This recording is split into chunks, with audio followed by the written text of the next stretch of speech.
Beberapa bulan yang lalu, Bosman sudah mengatakan bahwa perang melawan globalis ini masih panjang, masih lama dan memerlukan daya tahan atau endurance yang panjang. Menghemat tenaga, menghemat amunisi, dan cerdik merupakan langkah yang dibutuhkan. Bukan pinter loh ya, cerdik. Pinter itu bisa hafalan di sekolah, itu pinter. Mengikuti ilmu yang diberikan oleh guru, oleh dosen di kampus, itu pinter. Kita sekarang juga pejabatnya orang pinter semua. Saking pinternya cetak uang dibilang inflasi. Ngutang asing itu benar, bergantung dolar itu benar. Lalu kerjasama dengan negara komunis yang penuh tipu daya dibilang benar. Dan bergantung pada investasi asing itu benar. Dan genre berpikir begitu saat ini berkuasa mutlak mengatur negeri ini. Jadi yang di atas tinggal gampang, cuman bagi sembako sama kunjungan-kunjungan. Itu pinter pejabatnya namanya. Pinter minteri atasan, sama pinter bodohi rakyatnya. Sementara yang dimaksud cerdik di sini adalah street smart, orang yang memakan pengalaman hidup yang keras, makan jalanan, terantuk-antuk hidupnya, namun mantulnya lebih tinggi dari jatuhnya. Di atas orang cerdik ada lagi orang bejo atau orang beruntung. Nah, lebih enak lagi gabungan keduanya sebagai pemimpin. Sudah bejo, cerdik lagi, itu baru pantas jadi pemimpin yang mengatur perang melawan globalis cabal. Oh iya,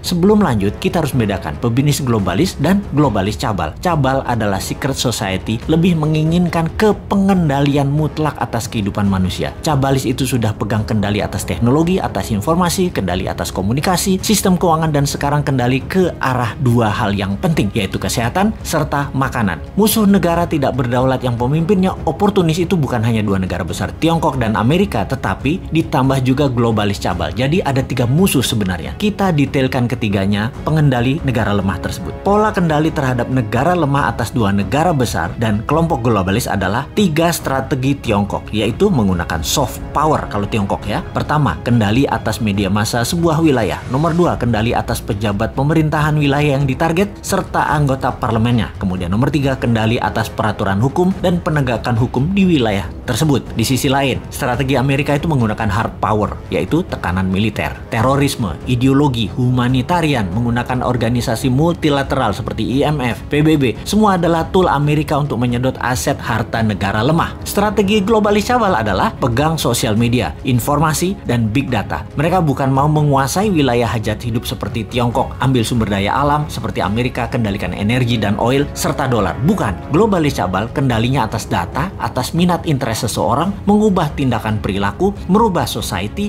merubah dunia dengan merekalah pemegang kendali hidup manusia, bukan hanya wilayah. Globalis cabal anti negara, anti nasionalisme, senang atau mendukung pemimpin otoriter yang bisa dikendalikan oleh mereka. Jadi saat ini perangnya ada tiga front, Tiongkok, Amerika, dan globalis cabal. Globalis saat ini pegang kendali atas big farmasi atau perusahaan obat-obatan besar serta kesehatan. Alat tes COVID, virus COVID, dan vaksin adalah satu paket globalis cabal yang punya. Sistemik sekali kerja mereka, didesain panjang sejak 15 tahun yang lalu. Detail, rinci, terarah, lengkap dengan perang medianya, desain ketakutannya, dan alat yang disebut COVID atau virus yang sedikit lebih mematikan dibandingkan flu itu. Bahkan vaksin buat para petinggi big farmasi atau elit globalis cabal beda dengan yang dikasih ke masyarakat. Pastinya yang di masyarakat itu mengandung merkuri. Ini kata Data Intelijen Pertahanan Internasional loh ya, mudah-mudahan data ini salah. Vaksin globalis paling nggak suka dengan imunoterapi atau imunodulator, peningkatan imunitas yang dipakai untuk melawan mereka. Karena tidak bisa didata, tidak bersertifikat.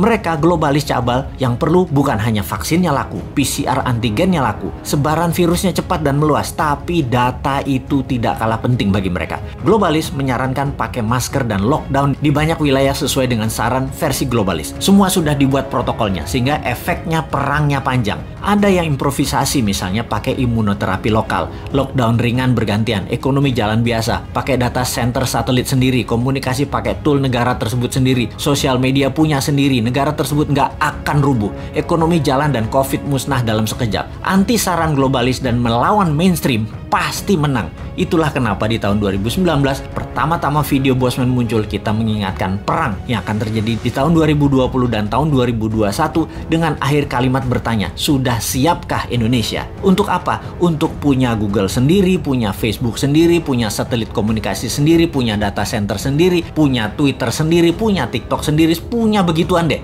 Ini kira-kira maksudnya. Hanya di tahun 2019 awal tersebut kita menginformasikannya pelan-pelan, muter-muter bersanepo gaya bahasa pengandaian dan indirect language.